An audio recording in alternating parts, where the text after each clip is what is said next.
Oi, turma. Do livro Chico e Kardec, Carlos Abacelli e Inácio Ferreira. No texto, Psicografia Atual, confirma que Chico é Kardec. Quando da realização da 34ª Cometrim, Confraternização de Mocidades e Madureza Espíritas do Triângulo Mineiro, no dia 31 de outubro de 1997, Chico ainda se encontrava encarnado. Realizada na cidade de Ituiutaba, Minas Gerais, o médium Dr. Antônio Baduy Filho, autor de diversas obras publicadas pelo ID de Araras, São Paulo, psicografou, diante de centenas de confrades presentes, a página abaixo, confirmando que Chico Xavier é a reencarnação de Allan Kardec. A mensagem de autoria do espírito Hilário Silva, companheiro de André Luiz em várias de suas obras psicografadas por Chico Xavier. A volta de Allan Kardec.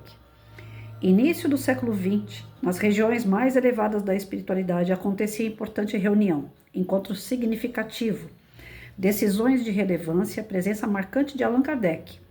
Discutia-se a volta do apóstolo espiritista às lides terrenas, época difícil na doutrina espírita, controvérsia estéril entre os adeptos, ideia de exclusividade da investigação científica e filosófica.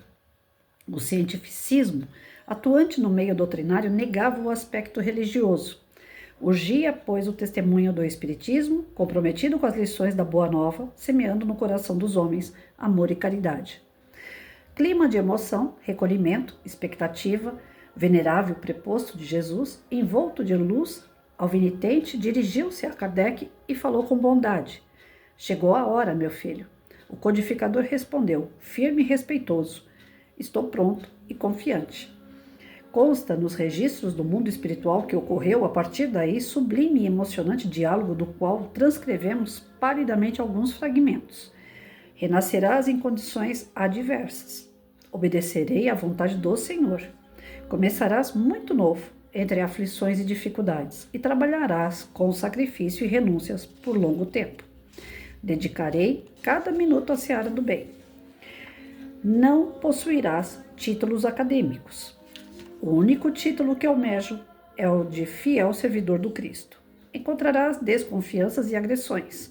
Buscarei na fé e na humildade a força para resistir. Terás a dor por companhia constante. Saberei aceitá-la com o amparo do alto. Companheiros não te entenderão e se voltarão contra ti. Cumprirei meu dever e guardarei a consciência em paz. Não farás nada por ti mesmo, serás apenas instrumento. Agradecerei a Deus a oportunidade de servir. Não gozarás das alegrias e o aconchego do lar constituído. A humanidade será minha família. Assumirás espinhosa missão no desdobramento da codificação espírita. Serei leal aos princípios doutrinários, ciente de que o Espiritismo é o consolador prometido por Jesus. A tarefa te exigirá devotamento e abnegação. Não hesitarei em viver em plenitude. O Evangelho e a doutrina espírita. O iluminado benfeitor interrompeu o colóquio e, após elucidativos comentários sobre a nova etapa de trabalho, rogou as bênçãos do Senhor ao missionário de partida. Seguiram-se calorosas demonstrações de solidariedade e no final da primeira década deste século, em doce atmosfera de esperança, Allan Kardec retornou ao plano físico, renascendo em pequena cidade do interior brasileiro. Hilário Silva. Observação. Receoso de dar publicidade à página recebida, o médium solicitou a amigos de confiança, entre os quais a dona Sônia Barsante Santos, que consultasse a Chico Xavier em Uberaba sobre a conveniência de sua divulgação, ao que ele respondeu, mas ela já está autorizada, diga a ele que pode publicar. Ela não está atrelada a livros, pode publicar nos jornais, na Flama Espírita. E arrematou a dona Sônia, diga-lhe que ele tem autoridade, acrescentando antes dela se despedir, e você também. Então assim, Chico sabia, né, esse daqui tá entre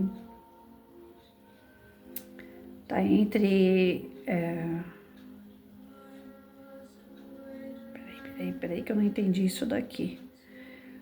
Aonde ele coloca e você também, tem um asterístico, aí ele tá colocando assim, extraído de Kardec prossegue, de Adelino da Silveira, Edições LEEPP, Uberaba, Minas Gerais. Deve ser a obra onde está contida inteiro todo esse texto, né?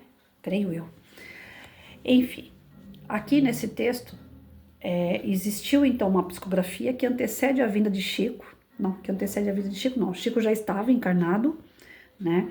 E houve essa... Eu não sei se foi um desdobramento. Gente, eu não entendi isso daqui. Porque ele fala assim... Quando na realização, o médium Dr. Antônio Baduy, autor de diversas obras publicadas pela Ide de Araras, psicografou diante de centenas de confrades a página abaixo, confirmando que Chico é a reencarnação de Kardec. A mensagem de autoria do Espírito Hilário, companheiro de André Luiz. Não entendi.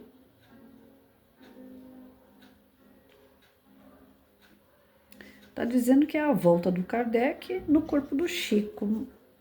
Mas não está dizendo que o Chico já estava encarnado quando teve essa comunicação? Quando da realização com fraternização espírita, Chico ainda se encontrava encarnado. Como é que ele podia estar encarnado e teve essa comunicação? Pode ter sido um desdobramento, né? Para ter tido esse bate-papo, porque vocês viram que é um bate-papo? Né, entre a espiritualidade, falando para ele assim, ó, você vai encontrar tal coisa. Ele fala, não, tudo bem, eu aceito. Teve um diálogo aqui, né, entre Kardec e o espírito que estava dizendo a ele a sua... Eu acho que é isso mesmo. Eu acho que é um desdobramento do Chico, né, como Kardec no plano espiritual, conversando com o espírito superior, e dizendo sobre seus combinados para quando ele tivesse aqui o que ele iria enfrentar. E ele colocando à disposição da doutrina espírita o seu trabalho, a sua disposição de enfrentar, seja lá o que for, em nome da doutrina. Então, o pouco que eu consegui entender, senão eu vou ter que ler o texto inteirinho aqui para realmente entender. Mas o pouco que eu entendi foi isso. Que durante o percurso aqui do bate-papo foi um desdobramento do Chico, sendo que ele, no plano espiritual, se apresenta como Kardec, que é a mesma pessoa, é o mesmo espírito, e dizendo, não, tudo que vier eu abraço em nome da doutrina. Né? Então ele estava ciente de todas as dificuldades que ele iria passar em nome de dar continuidade a esse trabalho da doutrina espírita aqui no Brasil. Já que lá na França, né, um determinado espírita fez questão de, como ele falou no texto de ontem, né, matar o espiritismo na França. Devido às falcatruas e coisas erradas que a pessoa fez, ninguém na França queria seguir o espiritismo. Aí vem o Chico com a missão de dar continuidade às obras kardecianas, que são ditadas pelo Espírito da Verdade. Com o Chico, o André Luiz, o Emmanuel e outros espíritos, né, se juntaram para que pudesse dar essa continuidade à obra com seriedade. E pelo que eu entendi, nesse desdobramento, o Chico, em forma de Kardec, fala, não, eu estou ciente de tudo aquilo que vai acontecer e eu estou predisposto a fazer o melhor que eu puder em nome da doutrina. É o que eu entendi, mas eu não sei se eu entendi certo, né? Se alguém entendeu o texto de uma outra forma, por favor, se manifeste. Mas essa psicografia não tá aqui a data, né? Quando que foi? Ou tá? Tá sim, ó. Foi a data de 1997, né? Dia 31 de outubro de 1997. Teve essa psicografia, que certamente é um desdobramento do Chico, porque ele estava encarnado.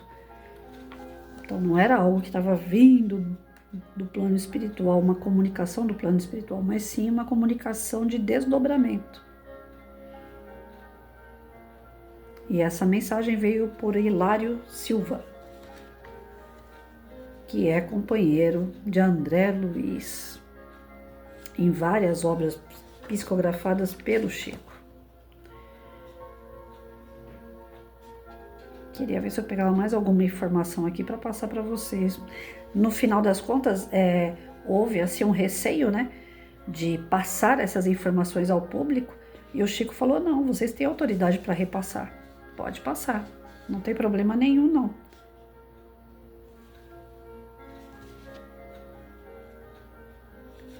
Às vezes eu não consigo entender, não sei se é porque eu ainda estou aprendendo, né, Por que demora tanto para a informação chegar até a gente? Se esse ocorrido foi em 1997, nós estamos em 2025. Por que essas notícias demoraram tanto para chegar em nossas mãos? É isso, eu não... Às vezes a espiritualidade dá uma bronca no Allan Kardec, né? Nas questões que ele faz, que aí eles falam assim, vocês não estão preparados para tal resposta. Quando vocês estiverem mais maduros, a resposta vem. Talvez seja esse o motivo da gente não ter as notícias, né, de 1997, a gente só tem em mãos em 2025. Esse livro aqui é de 2024. Esse livro não é velho, esse livro é novo. A edição dele é de 2024. Então demorou muito tempo, né? Já tinha sido divulgado de outras formas, mas não da forma em livro, né? Foi publicado em jornais, no Flama Espírita. Nem todo mundo tem acesso a esse tipo de jornal, né? Então eu acho assim, meu ponto de vista muito, muito limitado, ele me diz o seguinte, que falta propagar seriamente a doutrina. Nós temos na doutrina muitos curiosos, tipo Patrícia, curiosa, né? Eu não tenho conhecimento, o que eu tenho é curiosidade. Eu pego o livro, leio, coloco aquelas minhas palavras, e isso pode ir distorcendo, né? Eu tenho medo de colaborar para essa distorção, né, de entendimento e de fala sobre a doutrina, baseado num conhecimento mínimo, muito pouco. Então, infelizmente, nós temos muitos, como eu, pessoas que não têm um grau de conhecimento grande e que fica propagando coisas que subentende-se, ou então deu a entender, né? Curiosos. Patrícia é uma curiosa, não é uma estudiosa, não é alguém que sabe. E aqueles que realmente sabem, que têm o conhecimento, propaga muito pouco. Propaga através de veículos que não chegam nas mãos, como esse jornal eu estou falando, a Flama Espírita. Eu vou pesquisar sobre esse jornal, porque eu nunca nem tinha ouvido falar. Não chega nas nossas mãos. Você entra num centro espírita, você assiste uma palestra, toma um passe e vai embora.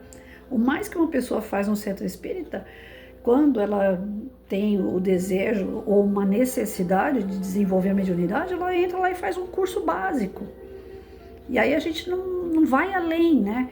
Não é como na vida material que você faz o ensino básico, médio, vai para uma faculdade, pós-graduação, mestrado e tudo mais. Você vai aperfeiçoando. O centro espírita não é assim. O seu aperfeiçoamento, ele fica ligado à sua vontade e ao material que chega na sua mão. E eu não vejo esse material chegar. Talvez eu esteja procurando veículos errados. Então, é aquele momento de reflexão que você fala assim, não, vamos lá, vamos retomar o caminho. Vamos buscar essas fontes. Quando eu converso com esse meu amigo que entende tudo sobre Chico Xavier, eu falo para ele assim, cara, como é que você sabe tanta coisa? Ah, porque eu vou na fonte. Mas aonde que é essa fonte? Aí ele fala, assiste tal vídeo, vê tal autor, vê tal médium. Mas como é que ele chegou nesses lugares, nessas pessoas? É isso que eu preciso pegar, o fio da meada. Porque até agora eu fico, às vezes, né, boiando no meio das informações. Porque o fio lá do início, eu não tenho essa base sólida. E aí, quando eu leio um texto que eu não entendo, gente, eu fico birutinha, né? Aqui deu a entender, não está explícito, mas deu a entender. Se o Chico estava encarnado e teve essa comunicação nesse diálogo, né, dizendo você vai enfrentar tal coisa, e a pessoa fala, não, tudo bem, não, mas vai ser assim, não, tudo bem, né, você está vendo que está tendo um diálogo aqui e ele está encarnado, então só pode ser em desdobramento. Aí foi em 97, diz que teve autorização para propagar esse diálogo. O próprio Chico falou, pode propagar. Mas onde foi propagado? Num jornal, nesse Flama Espírita. Esse Flama Espírita não chegou nas minhas mãos. Então, o erro está na propagação ou eu que não estou tendo meios de chegar nessa propagação? O que acontece? O que eu estou pensando aqui não é nem tanto se Chico é Kardec mesmo ou não. O que eu estou aqui com o tico e teco acelerado é como chegar nessas informações. Como é que essas informações vêm em forma de livro, depois de tantos anos, mas lá naquela época, em 97, ela foi propagada. Só que olha quantos anos nós perdemos dessa informação. Se a gente não vai lá na fonte. E como é que a gente tem essa fonte? Como é que a gente chega nela? Porque as casas espíritas, como eu falei, você toma um passe, assiste uma palestra, faz um curso básico, mas não é falado dessas fontes. Como é que a gente consegue ter acesso a essas fontes? Eu acho que é o que mais está martelando minha cabeça aqui. Não é nem tanto se Chico é Kardec ou não. Às vezes meu tic-tac fica nisso, né? E eu espero que eu não confunda vocês. Eu espero que seja um momento de reflexão ainda maior para quem me assiste. Mas o caminho é esse, é buscar a fonte. Se a gente quer ter certeza de alguma coisa, a gente tem que ter a fonte. E a fonte é o caminho que eu não sei fazer. É isso que eu quero. E partindo dessas dúvidas, é onde eu vou atrás. Eu vou investigar como é que a gente faz para chegar nessas fontes aí.